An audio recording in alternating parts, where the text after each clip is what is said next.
तो एक ऐसी खबर आई है जिसने पूरी दुनिया में, खासकर दवाई बनाने वाली इंडस्ट्री में एक तरह से हलचल मचा दी है। खबर यह है कि डोनाल्ड ट्रंप ने दवाइयों पर सीधे सीधे 100% टैरिफ लगाने की घोषणा कर दी है। तो इसका मतलब क्या है? ग्लोबल सप्लाई पर इसका क्या असर पड़ेगा? चलिए इसे गहराई से समझते हैं। जी हाँ, आपने बिल्कुल सही सुना, 100%। ये कोई टाइपिंग की गलती नहीं है, पूरे 100%। ये कोई छोटा मोटा नंबर नहीं है, ये एक ऐसा आंकड़ा है जो इंटरनेशनल ट्रेड की दुनिया में भूचाल ला सकता है। और इसने दवा कंपनियों से लेकर आम लोगों तक सबके मन में सवाल खड़े कर दिए हैं। और यही आज का सबसे बड़ा सवाल है, क्या इस एक फैसले से वो दवाइयां जो जिंदगी बचाती हैं इतनी महंगी हो जाएंगी कि आम लोगों की पहुंच से ही बाहर हो जाएं? इस पूरे विश्लेषण में हम इसी सवाल का जवाब ढूंढने की कोशिश करेंगे। ओके, तो इस पूरी गुत्थी को सुलझाने के लिए सबसे पहले एक चीज समझनी पड़ेगी कि सारी दवाइयां एक जैसी नहीं होती। मोटे तौर पर दवाइयों की दो दुनियाएं हैं, एक है पेटेंटेड और दूसरी है जेनेरिक, और इन दोनों के बीच जमीन आसमान का फर्क है। आप ऐसे सोचिए, एक कंपनी है, उसने सालों की मेहनत की, अरबों खरबों रुपए रिसर्च पर खर्च किए और तब जाकर मान लीजिए कैंसर की कोई नई दवा बनाई। तो पेटेंट उस कंपनी को एक तरह का इनाम देता है कि कुछ सालों तक सिर्फ वही ये दवा बेच सकती है ताकि वो अपना खर्चा निकाल सके। तो इस स्लाइड पे जो दिलचस्प बात है वो ये कि पेटेंटेड दवाएं ओरिजिनल होती हैं, पहली बार बनाई गई और इसीलिए बहुत ज्यादा महंगी होती हैं। सिर्फ एक ही कंपनी इन्हें बनाती है। वहीं दूसरी तरफ हैं जेनेरिक दवाएं। ये उसी फॉर्मूले की कॉपी होती हैं, सस्ती होती हैं और इन्हें कोई भी कंपनी बना सकती है। हाँ, ये सबसे आसान तरीका है इसे समझने का। पेटेंटेड दवा को आप एक महंगी ओरिजिनल हार्डकवर किताब की तरह समझिए, और जेनेरिक दवा वो बस उसी किताब की एक सस्ती सी ज़ीरॉक्स कॉपी है। अंदर की जानकारी वही है लेकिन कीमत बहुत बहुत कम। अच्छा, तो अब ये दवाइयां हम तक पहुंचती कैसे हैं? ये ग्लोबल पजल की तरह है, एक पूरा सप्लाई चेन का जाल है जिसके दो सबसे बड़े खिलाड़ी हैं, चीन और भारत।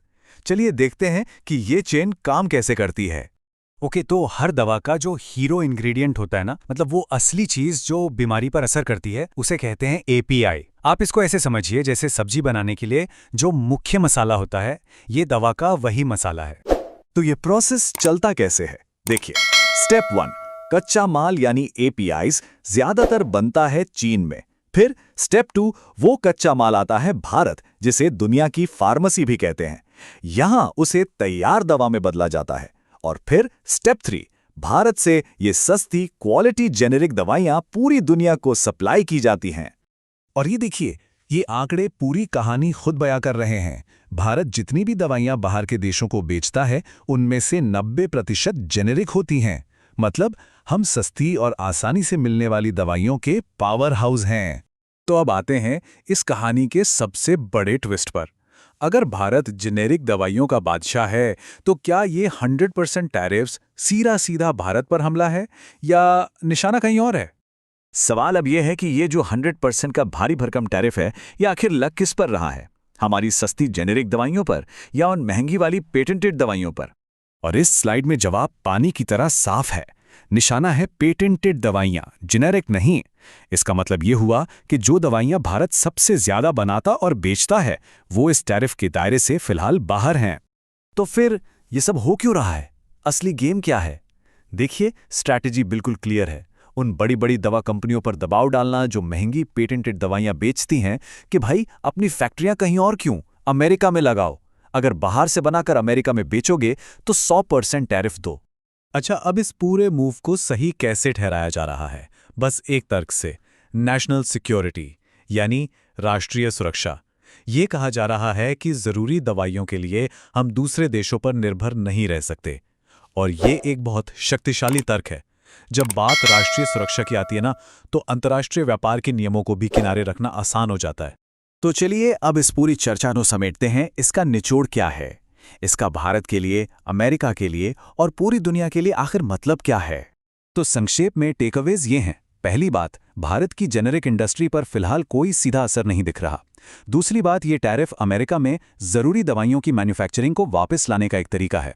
और सबसे जरूरी बात, इसका निशाना वो बड़ी बड़ी कंपनियां हैं जो महंगी ब्रांडेड दवाइयां बेचकर मोटा मुनाफा कमाती हैं, ना कि भारत जैसे जेनेरिक दवा बनाने वाले देश। और आखिर में ये पूरा मामला हमें एक बहुत बड़े सवाल के सामने लाकर खड़ा कर देता है जब बात दवा जैसी जरूरी चीजों की हो, तो कहां पर एक देश की राष्ट्रीय सुरक्षा की चिंता खत्म होती है और कहां से व्यापार को बचाने का खेल शुरू होता है। ये एक बहुत महीन रेखा है जिसके बारे में सोचना बहुत जरूरी है। इस पर आपकी क्या राय है, नीचे कमेंट्स में जरूर बताइएगा। अगर ये जानकारी आपको अच्छी लगी हो तो इसे लाइक और शेयर करना ना भूलें और ऐसे ही विश्लेषण के लिए जुड़े रहिए। बहुत बहुत धन्यवाद।